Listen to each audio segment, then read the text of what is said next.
ಒಮ್ಮೆ ನಾನು ಒಂದ್ ಕತೆ ಕೇಳಿದ್ದೆ ಗುರು, ಫುಲ್ ಆಫ್ ಮೋಟಿವೇಶನ್. ಅಂಡ್ ನಾನೊಬ್ಳೆ ಯಾಕೆ ಮೋಟಿವೇಟ್ ಆಗ್ಲಿ ಅಂತ ಇವತ್ ನಿಮ್ ಜೊತೆಗೂ ಹಂಚ್ಕೊಳ್ತಿದ್ದೀನಿ.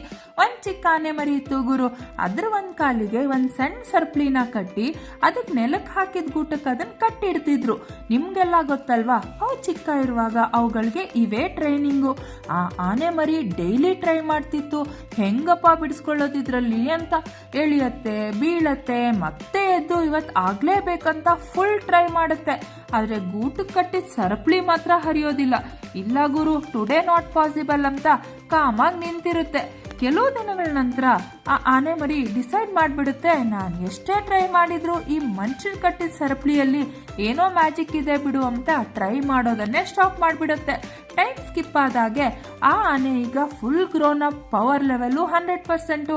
ಒಂದೇ ಎಳೆಯಲ್ಲಿ ಮರ, ಗೂಟ, ಸರಪಳಿ ಎಲ್ಲ ಎಳೆದ್ರೇನೆ 1 ಸೆಕೆಂಡಲ್ಲಿ ಗಾನ್.